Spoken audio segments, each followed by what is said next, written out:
देखिए अपन question number 5 solve कर चुके थे। अब अपन क्वेश्चन नंबर 6 पे आते हैं। जो अपन न्यूमेरिकल सोल्व कर रहे थे उनके अंदर क्वेश्चन नंबर 6, देखिए क्वेश्चंस ही इसके अंदर चैप्टर में ऐसे हैं जो कि आपकी थ्योरी को क्या कर रहे हैं, क्लियर कर रहे हैं। तो देखिए क्वेश्चन नंबर 6 क्या कह रहा है। क्वेश्चन नंबर 6 कह रहा है कि 3 किलोग्राम द्रव्यमान के 3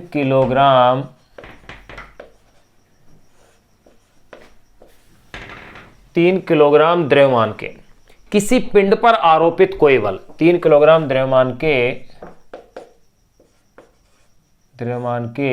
किसी पिंड पर आरोपित 3 किलोग्राम द्रव्यमान के किसी पिंड पर आरोपित कोई बल 25 सेकंड में, आरोपित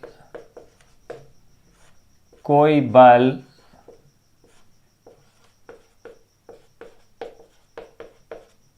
25 सेकंड में। देखिए 3 किलोग्राम द्रव्यमान के किसी पिंड पर आरोपित कोई बल 25 सेकंड में, उसकी चाल को 25 सेकंड में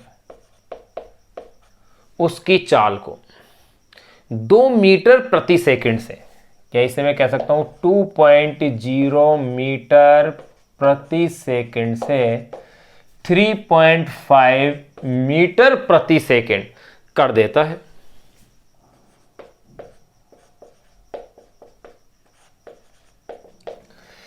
.0 मीटर प्रति सेकंड से 3.5 मीटर प्रति सेकंड कर देता है, इतनी उसकी चाल कर देता है। पिंड की गति की दिशा से, पिंड की गति की दिशा, ध्यान रखना यहां पर भी हिंट है क्वेश्चन का। पिंड की गति की दिशा अपरिवर्तित रहती है,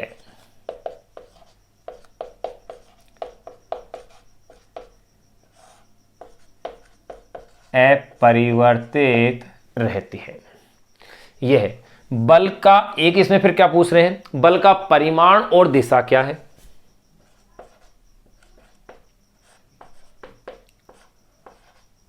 बल का परिमाण और दिशा क्या है। ये लो, ये अपना क्वेश्चन अपन ने पूरा आप लिख दिया है। अब इसके अंदर देखो, क्वेश्चन के अंदर वही हल करने का तरीका कि सबसे पहले आप इसके आंकड़े लिखें।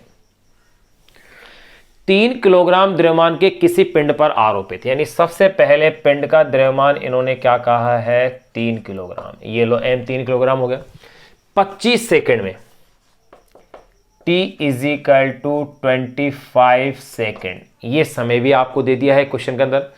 फिर देखिएगा आगे उसकी चाल को 2.0 मीटर प्रति सेकंड से, यानी कि शुरू में जो चाल है इनिशियल वेलोसिटी है 2.0 मीटर पर सेकंड, और फाइनल जो वेलोसिटी इसकी हो गई है वो है 3.5 मीटर पर सेकंड। यानी 2.0 मीटर पर सेकंड से ये 3.5 मीटर पर सेकंड इसकी क्या हो गई है, चाल हो गई है। अब ये पूछ रहे हैं पहले तो बल का परिमाण, फिर इसमें पूछेंगे इसकी दिशा। तो देखो एक एक करके दोनों भागों को हल करते हैं एक ही क्वेश्चन के। तो अपन को बल का अगर परिमाण निकालना है, आप जानते हैं न्यूटन की गति के द्वितीय नियम से कि F = क्या होता है ma। m आपको दिया हुआ है, यानी आपको a की जरूरत है, तो a की वैल्यू निकाल लें अपन तुरंत। तो देखिए गति की पहली समीकरण देखो आप, v = u + at से, ये अपने पास गति की पहली समीकरण है। तो इससे आप देखो भाई v की वैल्यू कितनी है मेरे पास, इसमें 3.5, u की वैल्यू कितनी दी हुई है मेरे पास 2.0, a की वैल्यू फाइंड आउट करनी है, t की वैल्यू कितनी है मेरे पास 25। अब इसकी कैलकुलेशन करनी है, वो करना क्या है 3.5 - 2.0 = 25a। 3.5 में से 2 यानी कि ये रह गया है 1.5 = 25a। फिर देखें भाई a = 1.5 अपॉन में 25, 1.5 अपॉन में 25, या मैं इसे कह सकता हूं 15 अपॉन में 250। 5 से देखो ये तो 3 टाइम और 5 ये, यानी कि 3/50। 3/50 आप देखें, 3/5 0.6, यानी कि 0.06 मीटर पर सेकेंड स्क्वायर। ये मेरे पास त्वरण की वैल्यू आ गई है। अब आप कहेंगे सर ये तो एक्सेलरेशन आया है, पूछा तो इसमें फोर्स है। तो देखो F = ma m कितना है 3, a की वैल्यू 0.06, 0.06 6 18, यानी कि ये अपने पास आंसर आ गया 0.18 न्यूटन। ये लो भाई, बल का परिमाण तो मेरे पास आ गया है। नंबर सेकंड, इन्होंने क्या पूछी है, दिशा। तो देखो भैया ध्यान रहे, पिंड की गति की दिशा अपरिवर्तित रहती है। मैंने कहा ना, ये एक हिंट दे दिया है। अगर दिशा जो कह सकते हैं गति की दिशा के अनुदिश होगी, क्यों होगी इसकी दिशा, क्योंकि क्या कह रहे हैं ये, पिंड की गति की दिशा अपरिवर्तित रहती है। तो आंसर क्या होगा, दिशा क्या होगी, दिशा गति की दिशा के अनुदिश होगी, क्योंकि गति कैसी है, त्वरित है। क्योंकि कैसी है, त्वरित है। तो अपन देखो यहां अपने पास ये आंसर आ गया है, F = 0.18 आ गया है। दिशा भी अपन ज्ञात कर लें, दिशा गति की दिशा के अनुदिश होगी। ये लो, दिशा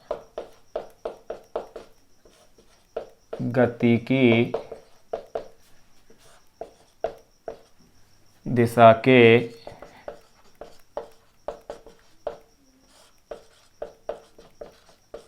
दिशा गति की दिशा के क्या होगी भाई, इसमें अनुदिश होगी, क्योंकि गति कैसी है, त्वरित है।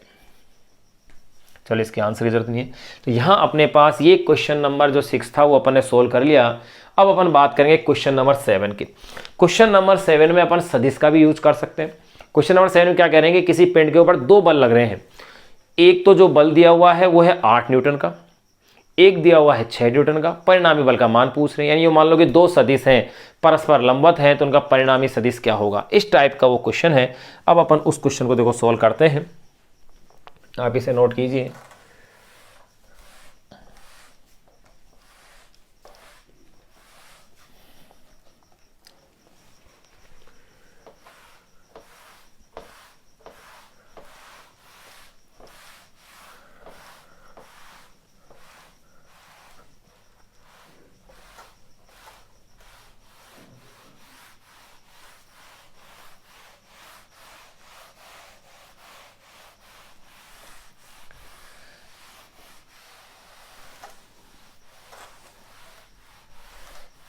देखिए भाई, क्वेश्चन नंबर 7 अपनी ही बुक का क्वेश्चन नंबर 7 चैप्टर नंबर 5 का। क्वेश्चन नंबर 7 में क्या कह रहे हैं, 5 किलोग्राम द्रव्यमान के किसी पिंड पर 5 किलोग्राम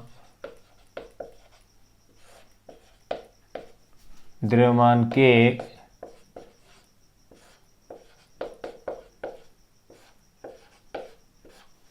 किसी पिंड पर, 5 किलोग्राम द्रव्यमान के किसी पिंड पर 8 न्यूटन और 6 न्यूटन के, 8 न्यूटन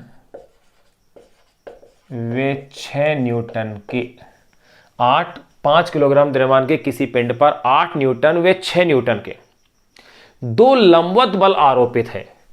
न्यूटन के 2 लंबवत बल, 2 लंबवत बल, 2 लंबवत बल क्या है, आरोपित है। 5 किलोग्राम द्रव्यमान के किसी पिंड पर 8 न्यूटन व 6 न्यूटन के 2 लंबवत बल क्या है, आरोपित है। पिंड के त्वरण का परिमाण,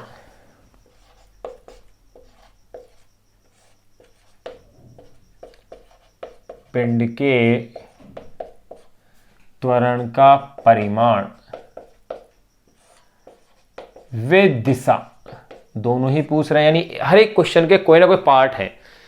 वे दिशा ज्ञात कीजिए। पिंड के त्वरण का परिमाण वे दिशा ज्ञात कीजिए। अब देखिए भाई, इस क्वेश्चन में भी आप देखें क्या क्या दिया हुआ है। पहले तो पिंड का द्रव्यमान दे दिया है इन्होंने 5 किलो, ये दिया हुआ है। फिर इन्होंने पिंड के दोनों बलों का मान भी दिया हुआ है भाई। कितना है? पहला जो बल है वो दिया हुआ है 8 न्यूटन और दूसरा जो बल है वो है 6 न्यूटन, और दोनों बल परस्पर कैसे हैं? लंबवत हैं। तो इनका परिणामी बल तो ज्ञात हो जाएगा, और अगर बल आपको ज्ञात हो गया तो त्वरण निकालना आपके लिए आसान हो गया, क्योंकि बल बटे द्रव्यमान क्या है? त्वरण है। ये तो आसान हो गया अपने लिए। तो देखिए यहां अगर अब चूंकि दोनों बल एक दूसरे के कैसे हैं? लंबवत हैं, यही तो कहा है, तो इसलिए परिणामी बल ज्ञात करना आसान हो जाएगा।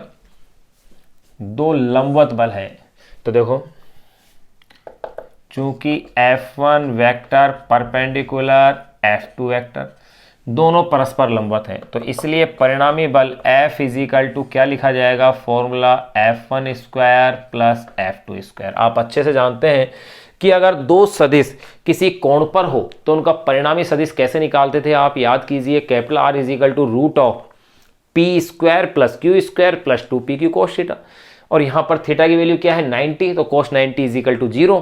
तो यहाँ क्या वैल्यू बच गई मेरे पास? F is equal to root of F1 square plus F2 square. तो देखो वैल्यूज रखें, F1 8 न्यूटन, 6, 8 का स्क्वायर 64, 6 का हो गया है 36, 64 प्लस 36 100 यानी कि 10 न्यूटन। ये लो, ये तो मेरे पास बल का परिमाण आ गया है। अब इसमें पूछ रहे हैं ये भाई साथ में मेरे साथ क्या पूछ रहे हैं? दो लंबवत बल आरोपित हैं, पिंड के त्वरण का परिमाण व दिशा ज्ञात करो। अब देखो मुझे त्वरण निकालना है, ये तो बल आ गया है। अब अपने पास अगर बल की वैल्यू आ गई है तो भैया त्वरण की वैल्यू क्या होती है? त्वरण क्या होगा?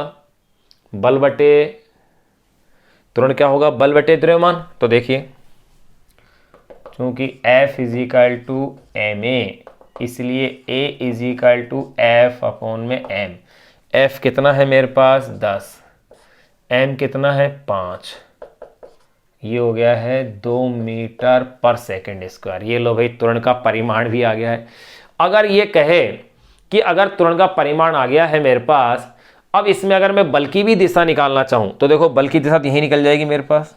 मैंने मान ली कि वो एंगल अगर थीटा है तो भैया tan थीटा इजिकल टू क्या होगा? F2 अपॉन में F1। भाई परिणामी बल की दिशा भी तो निकाल सकते हैं। F2 कितना लिया है मैंने यहाँ पर? 6 ही है ना, 6 अपॉन में 8, 3/4 यानी कि theta is equal to tan inverse 3/4। तो भैया थीटा इजिकल टू कितना बन जाएगा? ध्यान रखना भैया ये वैल्यू आपके बहुत ज़्यादा काम आने वाली है, यानी कि 3 पॉइंट यानी थीटा इजिकल टू 36.9 आ जाएगा लगभग। ये लो 37 मान लो आप इसे, यानी अप्रॉक्स ये 37 होता है। अब यहां अपने पास बल की दिशा भी निकल गई, बल का परिमाण भी आ गया है, त्वरण का भी अपने पास क्या आ गया है? परिमाण आ गया है, और वो आया है 2 मीटर पर सेकंड स्क्वायर। त्वरण की दिशा बल की दिशा के अनुदिश होगी, यानी इस बल की दिशा जो इससे आ रही है कितने डिग्री कोण पर है? 36.9 यानी 37 डिग्री जिसे अपन बोल सकते हैं लगभग। तो अपन यो कह सकते हैं कि त्वरण की दिशा बल की दिशा के समान होगी। तो देखो ये लिख दें, त्वरण की दिशा के लिए त्वरण की दिशा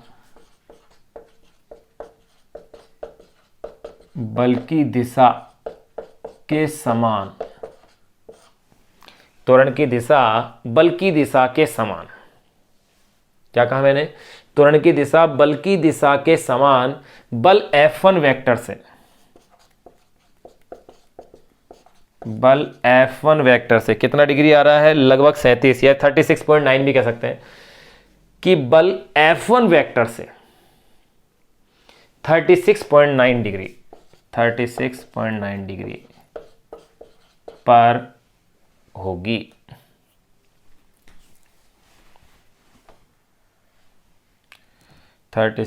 डिग्री पर होगी। देखो भाई ये अपने पास इसकी दिशा आ गई है।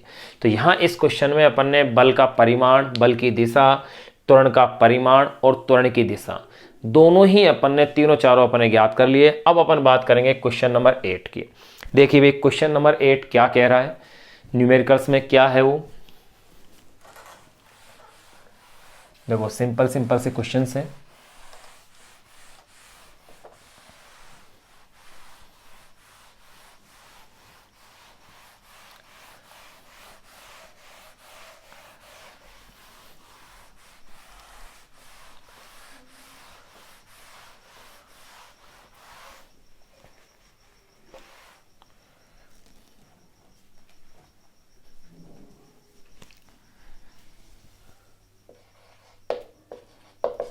क्वेश्चन नंबर 8, क्वेश्चन नंबर 8 कह रहा है 36 किलोमीटर पर आवर के चाल से गतिमान, 36 किलोमीटर पर आवर की चाल से गतिमान। देखिए भी एक बार थोड़ा इसे साफ कर ले।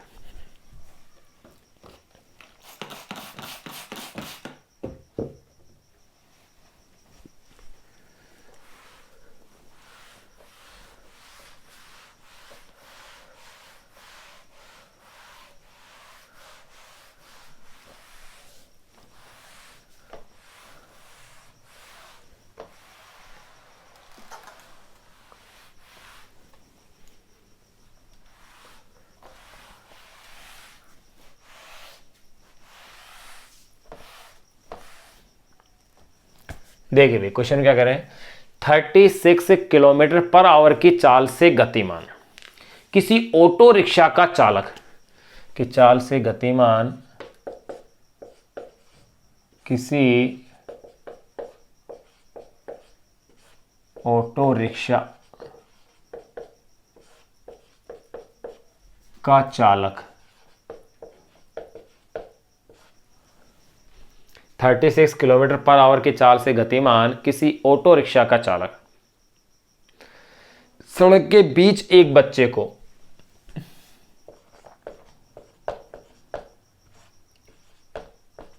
सड़क के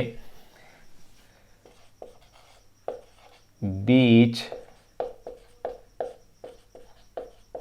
एक बच्चे को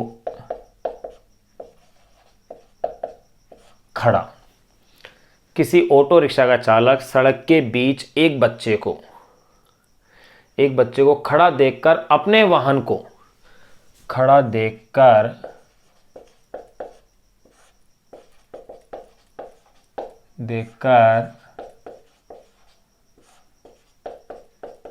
अपने वाहन को ठीक 4 सेकंड में रोककर अपने वाहन को ठीक 4.0 सेकंड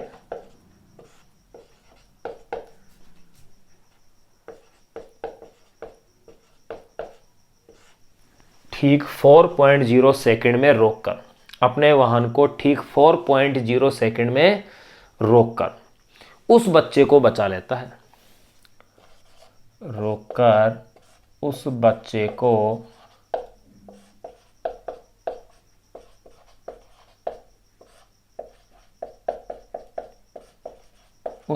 को बचा लेता है। ये सवाल लिखा है 4.0 सेकंड में रोककर उस बच्चे को बचा लेता है। यदि ऑटो रिक्शा बच्चे के ठीक निकट रुकता है,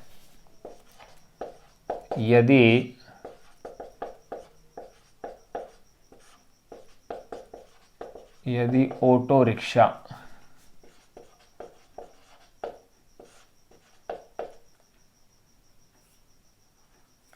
बच्चे के ठीक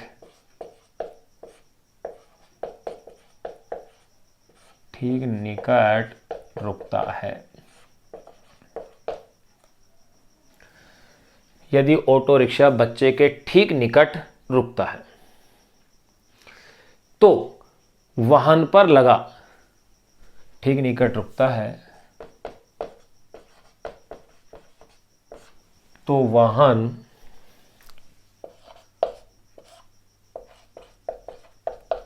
पर लगा औसत मंदन बल क्या है, तो वाहन पर लगा औसत मंदन बल क्या है। तो वाहन पर लगा औसत मंदन बल क्या है। एक तो यानी कि बल निकालना है, और बल कैसा आएगा, नेगेटिव, क्योंकि मंदन बल का है। फिर कह रहे हैं कि ऑटो रिक्शा और चालक का द्रव्यमान क्रमशः इतना है, ये भी दे रखा है।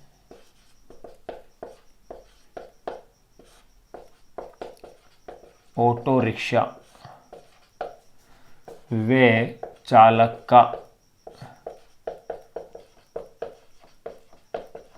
का द्रव्यमान क्रमशः, ऑटो रिक्शा व चालक का द्रव्यमान क्रमशः, ये अपन को ऊपर दे रखा है भाई। ऑटो रिक्शा व चालक का द्रव्यमान क्रमशः 400 किलोग्राम व 65 किलोग्राम है। ये क्वेश्चन में दे दिया। अब देखिए, अब इस क्वेश्चन को अपन सोल्व करते हैं भाई। देखो क्वेश्चन में क्या क्या डेटा आपको दिए गए। सबसे पहले वो देखो, सबसे पहले दिया है कि 36 किलोमीटर पर आवर की चाल से गतिमान है भाई ऑटो रिक्शा, यानी कि चाल अपन को इसने दे रखी है। अगर चाल इसने दे रखी है तो भैया देखो आपके पास इनिशियल वैल्यू तो आई गई चाल की। चलो और देख लेते हैं। 4 सेकंड में रोक लेता है, तो देखो पहले तो चाल लिखें, u = 36 किलोमीटर पर आवर। तो सबसे पहला काम है किलोमीटर पर आवर को आप चेंज करेंगे मीटर पर सेकंड में। किलोमीटर आवर को किस में चेंज करेंगे आप, मीटर पर सेकंड में। कैसे, देखो 5/18 से गुणा कर दीजिए, ये लो, ये मीटर पर सेकंड में आ गया। किलोमीटर प्रति घंटा को जब भी आप मीटर प्रति सेकंड में चेंज करें तो आप उसे 5/18 से गुणा कर दीजिए, ये लो। ये अपन तीसरे चैप्टर में खूब सीख चुके हैं। ये 2 × 2 और ये हो गया है 10 मीटर पर सेकंड। ये तो मेरे पास u आ गया, और इसको देख करके वाहन को 4 सेकंड में रोक देता है, यानी कि t = 4.0 सेकंड, और v = क्या हो गया, 0, क्योंकि रोक देता है। तो अंतिम वेग क्या हो गया, 0। वही गति की प्रथम समीकरण यूज कर सकते हो आप। तो इससे a फाइंड आउट हो जाएगा, v = u + 80 से। देखो v 0 है, u मेरे पास 10 है, a मुझे फाइंड आउट करना है, और ये कितना है मेरे पास, 4 है। तो ये लीजिए भाई, a = -10/4 -2.5 मीटर पर सेकेंड स्क्वायर। ये मेरे पास त्वरण आ गया है। अब ये नेगेटिव में त्वरण आया है, इसका मतलब ये त्वरण क्या है, मंदन है, यानी कि मंदन हो गया है मेरे पास 2.5 मीटर पर सेकेंड स्क्वायर। इतना मेरे पास इसमें मंदन आ गया है। अब इसका अगर मेरे पास मंदन आ गया है तो भाई मेरे लिए तो ये आसान हो गया, क्योंकि मुझे क्या फाइंड आउट करना है, इसके अंदर बल निकालना है। तो देखिएगा भैया, इसलिए अगर ये कहे कि मंदन कितना है, तो देखो इसलिए मंदन = भाई त्वरण तो क्या लिख दूंगा मैं इसमें, माइनस में है। तो देखो इसलिए मंदन = 2.5 मीटर पर सेकेंड स्क्वायर। अब देखो भाई, अब मैं बात करूं m की, भाई कुल m कितना है। तो कुल m की आप बात करो तो देखो, ध्यान दोगे, ऑटो रिक्शा व चालक का द्रव्यमान कितना है। ऑटो रिक्शा का 400 है और उसका 65 है, तो 465 किलोग्राम तो मेरे पास क्या है, द्रव्यमान है। ज्ञात क्या करना है मुझे, बल। तो देखो, अतः F = ma से F, m का मान 465 और a का मान -2.5।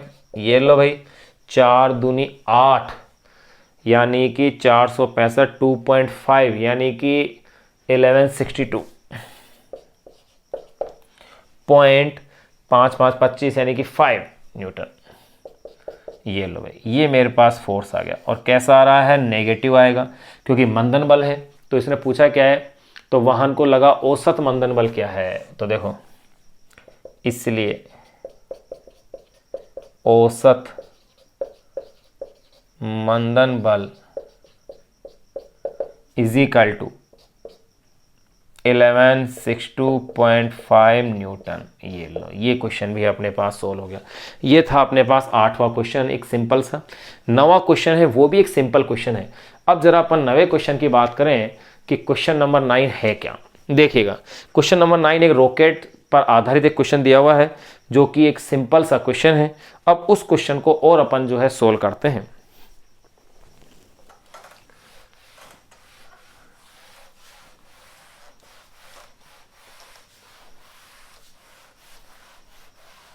ये अपन अपनी NCERT की जो बुक है उसी का क्वेश्चन नंबर 8 तक अपन ने सोल्व कर लिए हैं और अब सोल्व करने जा रहे हैं क्वेश्चन नंबर 9 को।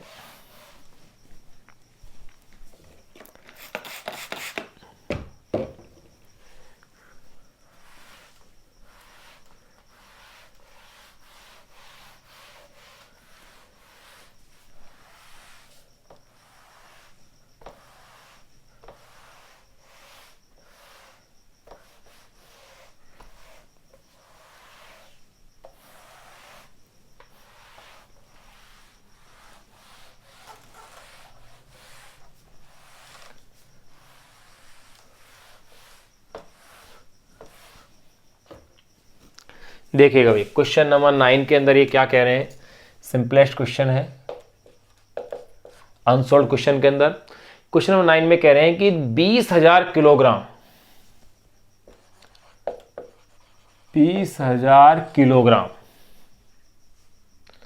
द्रव्यमान के किसी रॉकेट में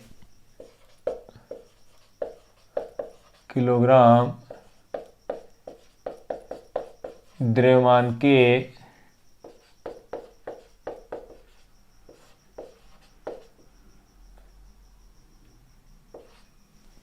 20,000 किलोग्राम द्रव्यमान के किसी रॉकेट में 5 मीटर प्रति सेकंड स्क्वायर के किसी रॉकेट में 5 मीटर प्रति सेकंड स्क्वायर 20,000 किलोग्राम द्रव्यमान के किसी रॉकेट में 5 मीटर प्रति सेकंड स्क्वायर, ये अपन को दिया है। 5 मीटर प्रति सेकंड स्क्वायर के आरंभिक त्वरण के साथ स्क्वायर के आरंभिक त्वरण के साथ 20,000 किलोग्राम द्रव्यमान के किसी रॉकेट में 5 मीटर प्रति सेकंड स्क्वायर के आरंभिक त्वरण के साथ ऊपर की ओर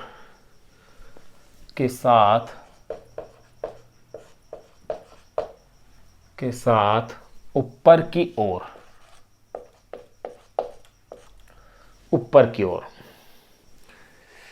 क्या दिया है साथ में, ऊपर की ओर स्फोट किया जाता है, उसे भेजा जाता है।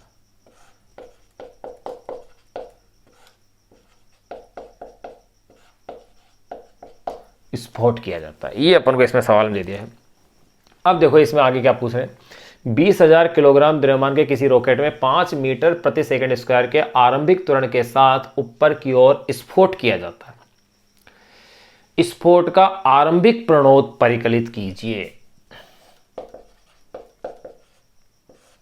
स्फोट का आरंभिक प्रणोद, इसे इंग्लिश में बोलते हैं अपन थ्रस्ट।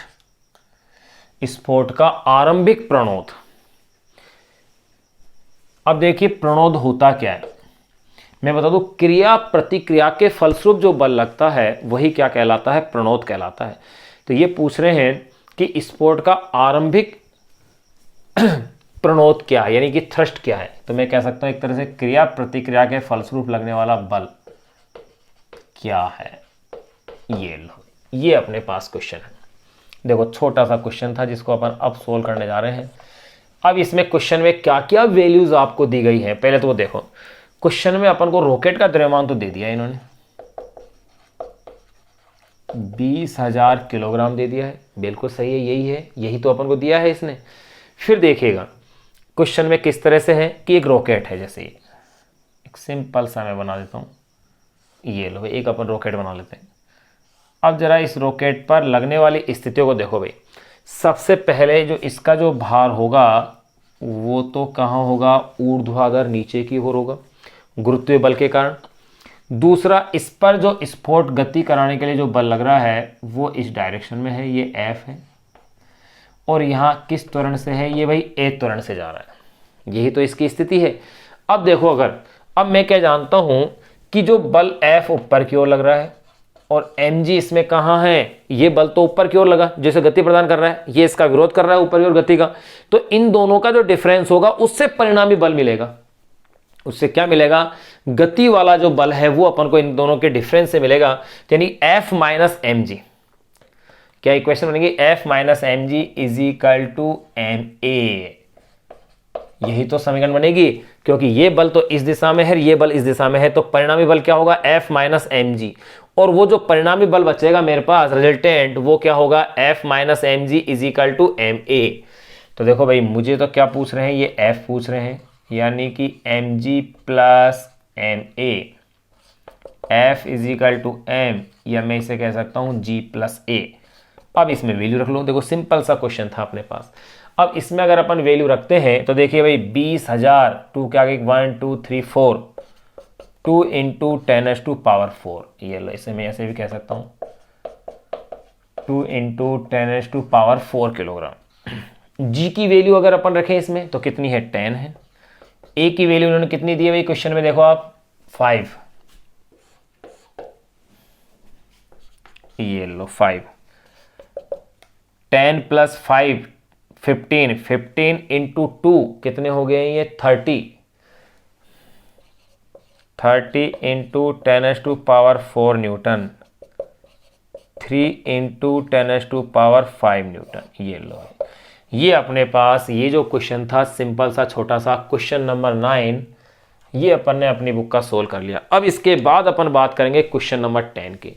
देखो क्वेश्चन नंबर 10 इसका बहुत अच्छा क्वेश्चन है, बड़ा क्वेश्चन जरूर है लेकिन एक अच्छा क्वेश्चन है।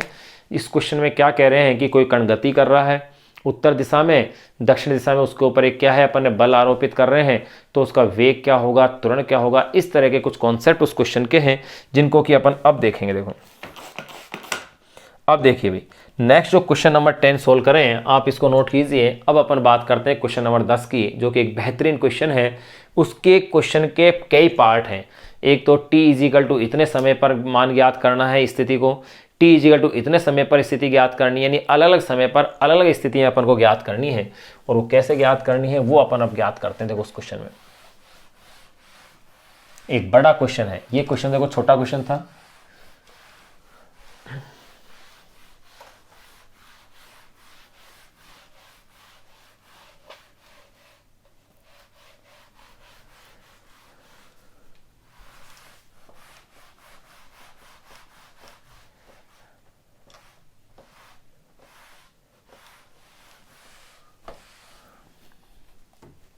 देखिए भाई उस क्वेश्चन में क्या दिया हुआ है, क्वेश्चन नंबर 10 की बात कर रहे हैं।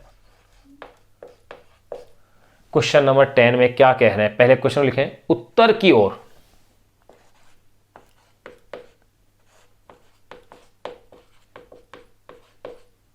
उत्तर की ओर 10 मीटर प्रति सेकंड की 10 मीटर प्रति सेकंड की एक समान,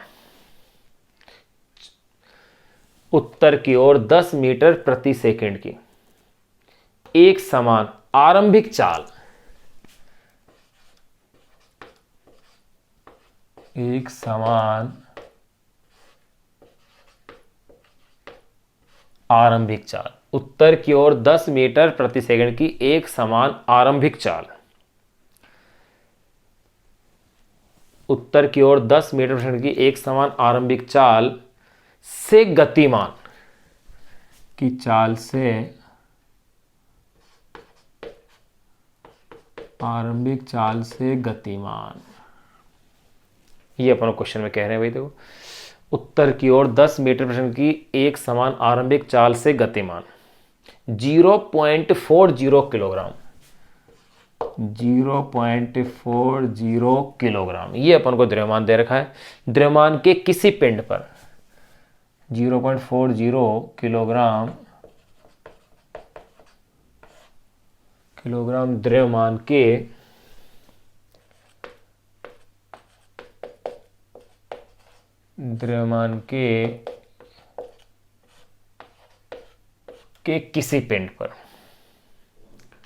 किसी पिंड पर दक्षिण दिशा के अनुदिश, पिंड पर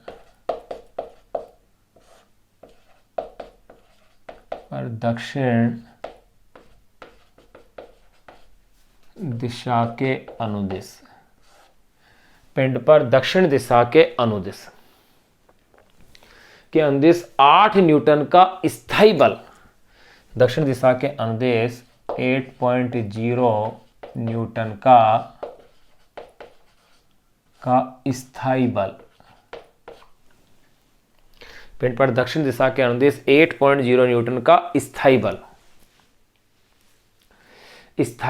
30 सेकंड के लिए आरोपित किया गया।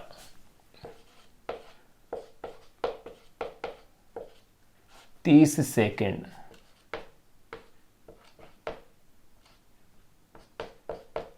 के लिए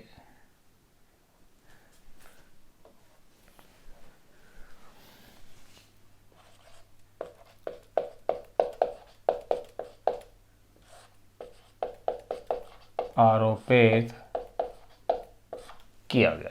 क्या 8 न्यूटन का स्थायी बल 30 सेकंड के लिए क्या किया गया है? आरोपित किया गया है, आरोपित किया गया है। अब देखो इस क्वेश्चन में आगे क्या करें। जिस क्षण बल आरोपित किया गया, जिस क्षण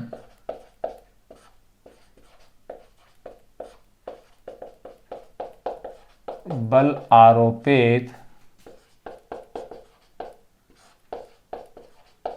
किया गया, जिस क्षण बल आरोपित किया गया उसे स्मॉल t इजिकल टू 0 किया गया, उसे स्मॉल t इजिकल टू 0 यानी कि 0 तथा उस समय पिंड की स्थिति तथा उस समय पिंड की स्थिति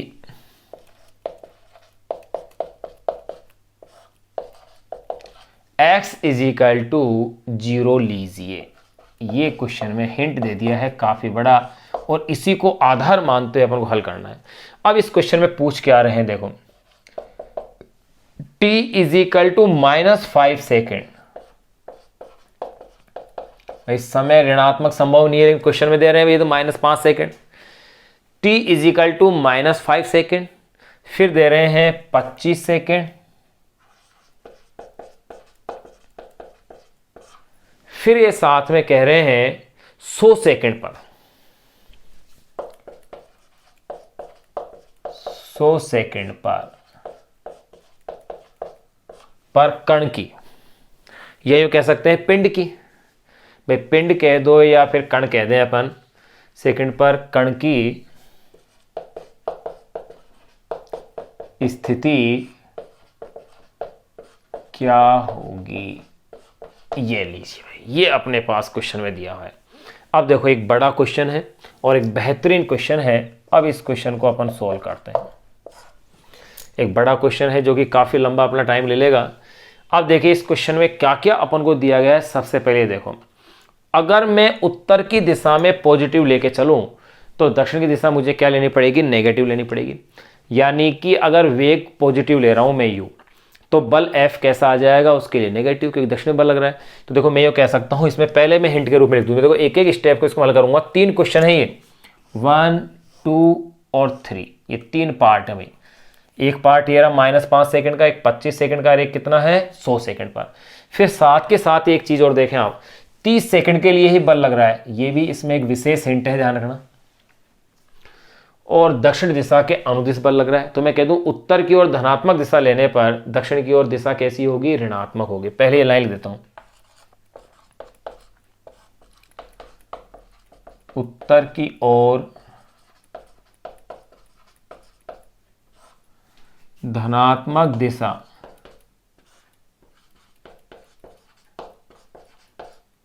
लेने पर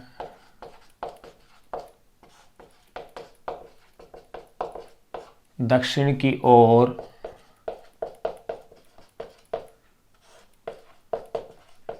ऋणात्मक दिशा होगी।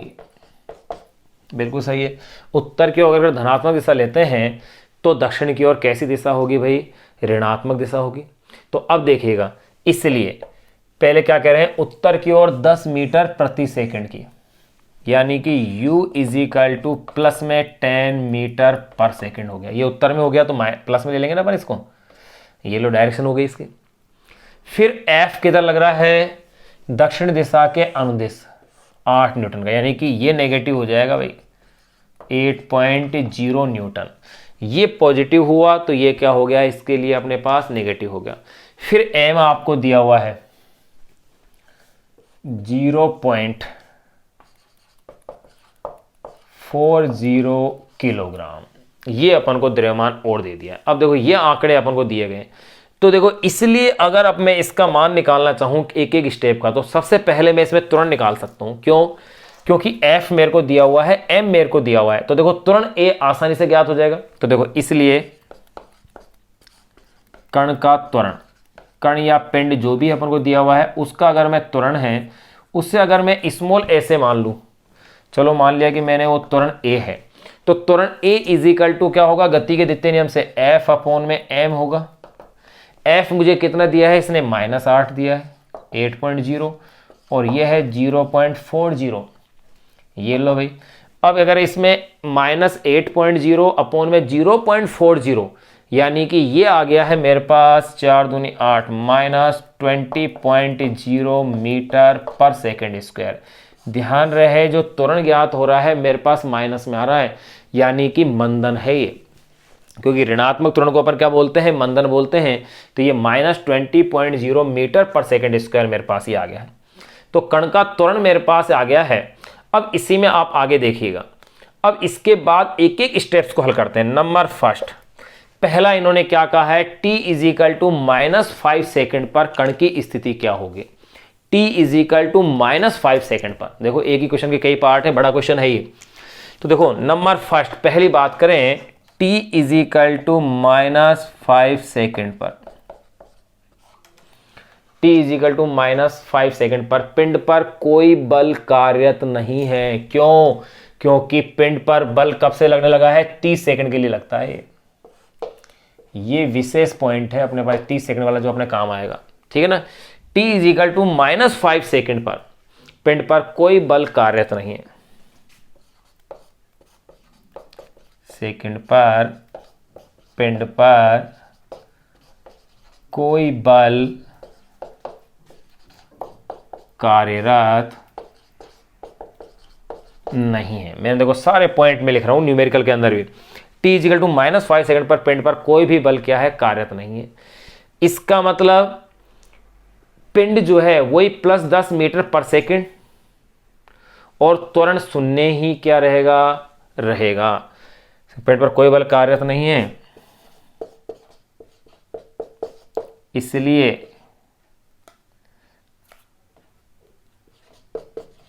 पिंड कह दो या कण कह दो, इसलिए पिंड का वेग, इसलिए पिंड का वेग +10 मीटर पर सेकेंड, यानी कि उत्तर दिशा के अंदर 10 मीटर पर सेकेंड, वे त्वरण शून्य ही रहेगा,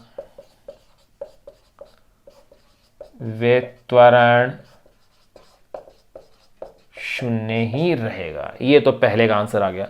अगर देखो भाई त्वरण इसमें शून्य ही रह रहा है, वेग भी वही रह रहा है, लेकिन पूछा इसने साथ में क्या है, कण की स्थिति क्या होगी, पूछा तो इसने स्थिति के बारे में है। तो अब देखिएगा स्थिति कैसे अपन निकालें। अगर समय आपके पास है, त्वरण आपके पास है और स्थिति ज्ञात करनी है, तो गति की द्वितीय समीकरण का इसमें क्या होगा, उपयोग होगा। और द्वितीय समीकरण का अगर अपन इसमें उपयोग करते हैं तो आपको पता है द्वितीय समीकरण क्या है, x is equal to ut plus half at square. कब? जब प्रारंभिक स्थिति को क्या कहा है इसने, शून्य कहा है। तो देखो भाई इससे अगर मैं अब वैल्यू रखता हूं, u की वैल्यू मेरे पास कितनी है, 10 है, t की वैल्यू -5 है, प्लस हाफ, a की वैल्यू -20 -5 का स्क्वायर। हल कीजिएगा। अब अपन इसकी मैथमेटिक्स, सिंपल मैथमेटिक्स हल करके देखते हैं। देखो क्या आता है, 10 5 -50। एक चीज गौर करेंगे, यहां फिर अपने मिस्टेक किए, इसलिए पिंड का वेग और त्वरण कैसा है भाई, शून्य है। तो त्वरण a की वैल्यू क्या लेंगे अपन, -20 नहीं, शून्य आएगी, ये लो। क्यों? क्योंकि 20 जब कब आ रहा था, जब अपन ने उसके ऊपर बल लगाया था 30 सेकंड के लिए, जब उसमें त्वरण क्या था -20 मीटर पर सेकंड स्क्वायर, तब था वो त्वरण, तो ऋणात्मक तो मंदन तो जब था। लेकिन यहां पर -5 सेकंड के ऊपर तो क्या है भाई, शून्य है त्वरण। तो देखो 10 5 ये हो गया है 50 मीटर, -50 मीटर इसमें क्या आ गई अपने पास स्थिति आ गई। तो अपन ने पहला पार्ट इसका क्वेश्चन का क्या कर लिया, अपन ने सोल्व कर लिया। अब इसके बाद सेकंड पार्ट कितने पर कह रहे हैं, 25 सेकंड पर। अब अपन इसमें 25 सेकंड के लिए वैल्यू और निकालेंगे, यानी 25 सेकंड पर स्थिति क्या आएगी वो और अपन को क्या करनी है, इसके अंदर कैलकुलेट करनी है। तो देखिए भाई, तो देखो पहला पार्ट अपन ने अभी सोल्व किया है। अब अपन इसके दूसरे पार्ट को और सोल्व करने जा रहे हैं। ध्यान दीजिएगा यहां मैंने त्वरण क्यों शून्य लिया, क्योंकि -5 सेकंड पर कोई भी बल कार्यरत नहीं है, और अगर बल कार्यरत नहीं है तो उसका वेग यथावत जो था वही है, अर्थात उसका त्वरण क्या है, शून्य है। यानी कि -5 सेकंड पर अपन त्वरण का मान क्या लेंगे, इसके अंदर शून्य लेंगे।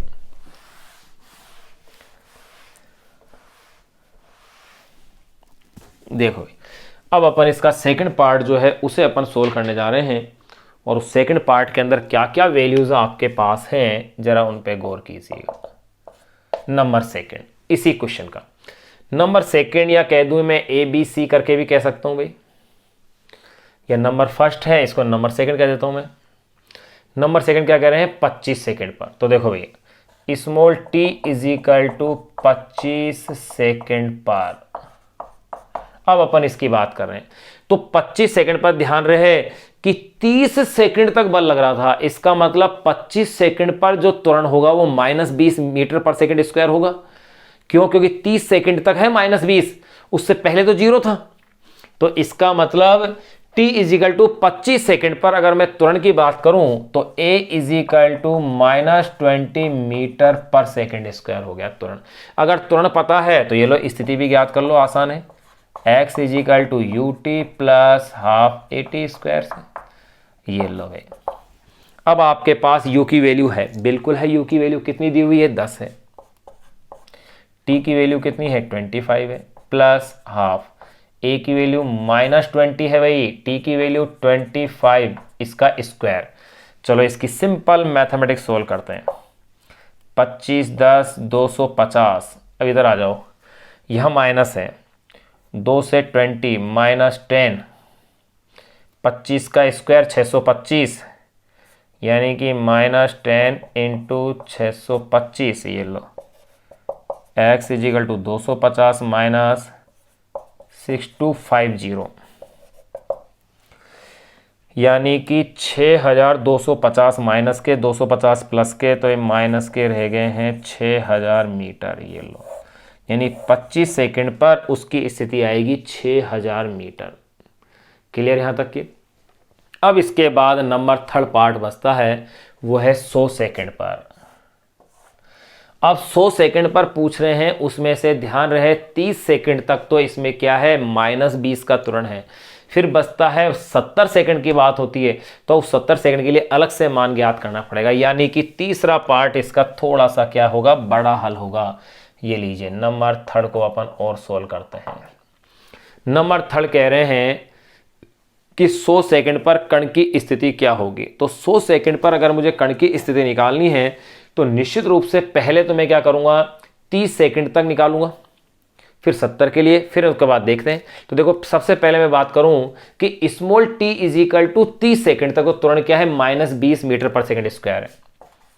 स्मॉल t = 30 सेकंड तक,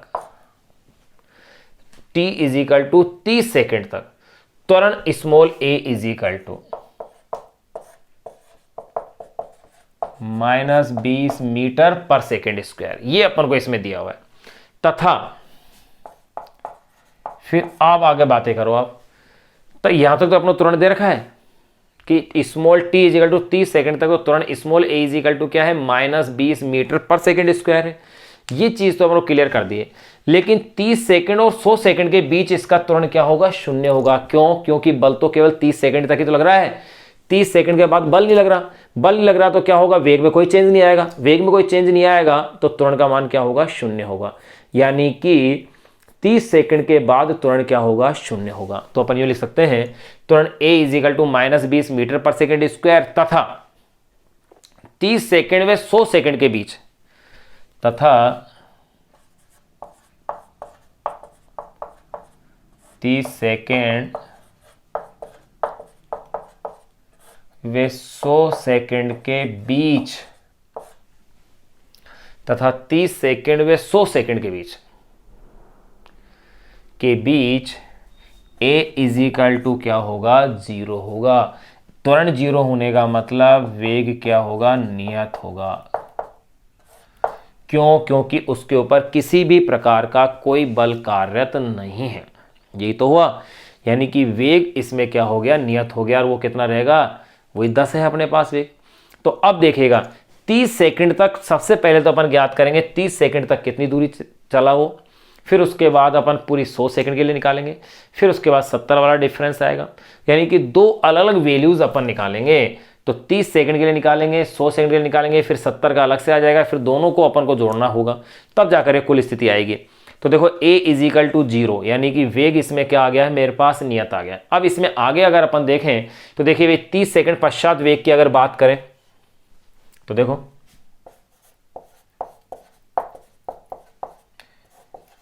30 सेकंड पश्चात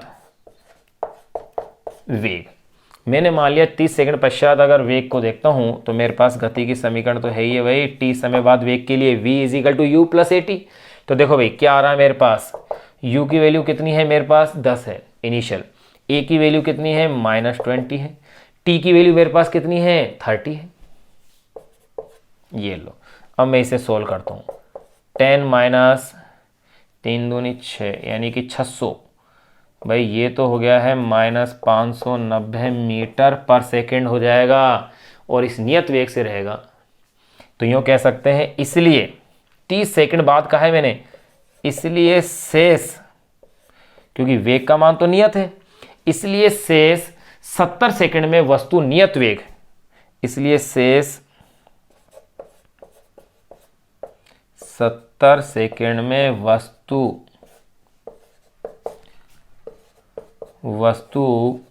नियत वेग -590 प्रति सेकंड, -590 मीटर प्रति सेकंड चलती है। से 70 सेकंड वस्तु नियत वेग -590 मीटर प्रति सेकंड से चलती है, यानी कि इसने वेग से चलेगी। हम माइनस का मतलब क्या हो गया, उत्तर का विपरीत दिशा होगी, दक्षिण दिशा के अंदर चलती है। अब देखिएगा भाई, यहाँ अब अपन थर्ड पार्ट देखो, यहाँ तक तो अपने दोनों पार्ट पूरे हो चुके हैं इस क्वेश्चन के। थर्ड पार्ट को अपन यहाँ शुरू किया था, अब इसके बाद वाले हिस्से को अपन यहाँ लेते हैं। अब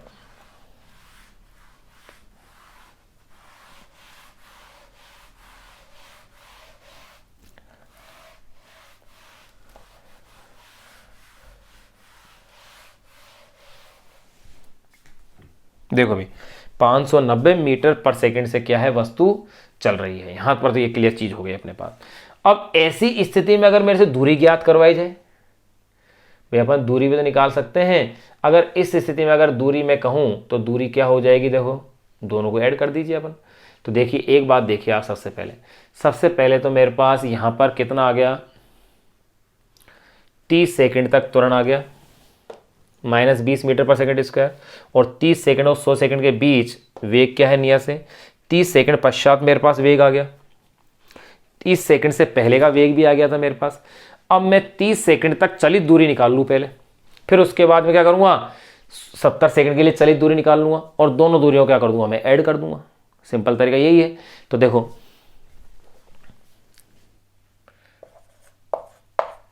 30 सेकंड तक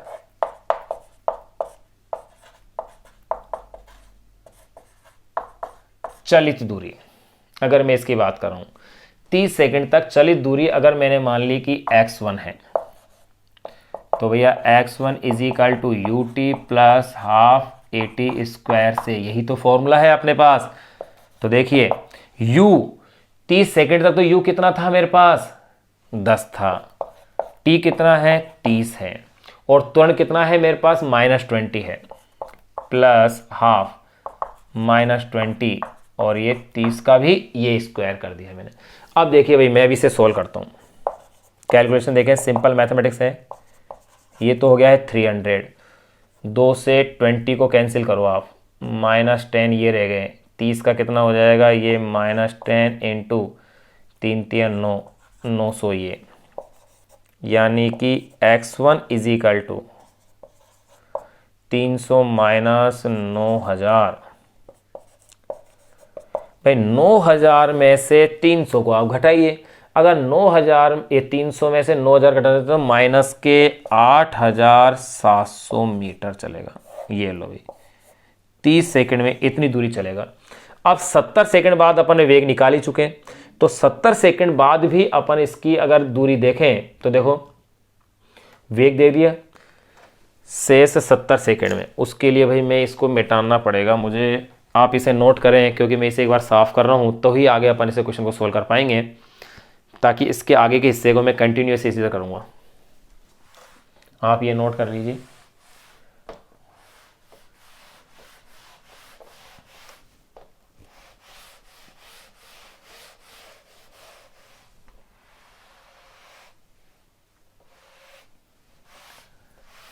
देखो x1 बराबर ये आ गया। अब आगे मैं बात कर रहा हूं शेष 70 सेकंड में,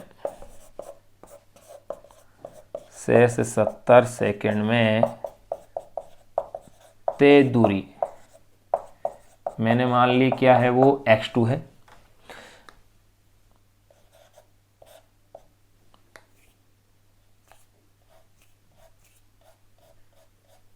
शेष 70 सेकंड में तय दूरी x2 हो तो वही गति के द्वितीय समीकरण से x2 is equal to ut plus half at² से। देखिए भाई इससे आगे के हिस्से को अपन इधर सोल्व कर रहे हैं। यहाँ मुझे अब x2 की वैल्यू निकालनी है। अब देखो भाई यहाँ u की जो वैल्यू आएगी वो क्या आएगी ये तो निकालना है, लेकिन यहाँ मुझे इसकी भी जरूरत नहीं पड़ रही है भाई, इस समीकरण से जरूरत नहीं पड़ रही, क्योंकि मेरे पास क्या है समय है और साथ में क्या आ गया मेरे पास वेग आ गया। तो भाई इस 70 सेकंड बाद वेग क्या है तो सीधा सा गुणा हो जाएगा, तो इस समीकरण की भी मुझे इसमें जरूरत ही नहीं पड़ रही है, तो वैसे ही सोल्व हो गया। देखो कैसे, x2 इज इक्वल टू भाई दूरी इंटू दूरी इज इक्वल टू क्या है 4 इंटू समय, तो देखिए सेकंड में तय की दूरी x2 हो तो x2 is equal to simple सा फॉर्मूला कह देता हूं मैं, इनकी वेलोसिटी v आई थी तो v इंटू टी हो जाएगा। भाई 30 सेकंड के बाद जो वेग आ रहा था उसको आप किससे गुणा कर दें, इस समय से गुणा कर दें। तो देखो v मेरे पास कितना आया था, ये अभी मैंने थोड़ी देर पहले यहाँ इसकी वैल्यू निकाली थी, याद कीजिए v इज इक्वल टू मेरे पास आया था 590 मीटर पर सेकंड, माइनस में थोड़ा धुंधला हो गया है, कितना आ रहा था मेरे पास माइनस के 590 इंटू टी की वैल्यू मेरे पास कितनी आई है भाई इसके अंदर, यहाँ अगर मैं देखूँ तो जो आपको सवाल में दी हुई है वो कितनी दी हुई है 70, ये लो। अब आप इसे गुणा कर दीजिए तो यहाँ मेरे पास ये वैल्यू आ जाएगी x2, तो 590 इंटू 70 ये हो गए 41,300 मीटर, 41,300 मीटर की दूरी ये बाद में तय कर लेगा। तो यानी 100 सेकंड में उसकी स्थिति क्या होगी, 30 सेकंड की स्थिति प्लस 70 सेकंड की स्थिति, तो यूं कह सकते हैं अपन अतः 100 सेकंड पर कण की स्थिति, ये लो भाई कण कह दूं या पिंड कह दूं, यहां पर कण की स्थिति मैंने मान ली 100 सेकंड पर कण की स्थिति अगर x है तो x इज इक्वल टू क्या होगा x1 प्लस x2। अब देखिएगा x1 यानी कि 30 सेकंड में कितना आया था 8700 माइनस में थी, प्लस x2 कितना है माइनस में 41,300, तो x is equal to minus 8,700 minus 41,300, भाई 8,700 41,300 41 8, ये तो 50,000 हो गए, यानी कि -50,000 क्या लिखी जाएगी मीटर में।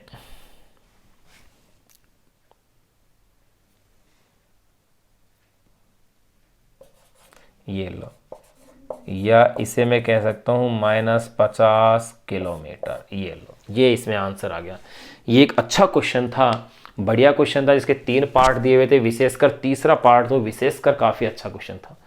अब देखिए तीनों पार्ट अपन इसके सोल्व कर लिए। अगला जो नेक्स्ट क्वेश्चन नंबर जो अपन सोल्व करेंगे 11, वो भी अच्छा क्वेश्चन है। उस क्वेश्चन में क्या करेंगे, किसी ट्रक से किसी पत्थर को गिराया जा रहा है, 6 मीटर की ऊंचाई पर है, तो उस क्वेश्चन को भी अपन सोल्व करेंगे। वो भी इसी टाइप का एक अच्छा क्वेश्चन है, ये भी एक बेहतरीन क्वेश्चन था। इससे पहले के क्वेश्चन जरूर अपने पास छोटे क्वेश्चन थे।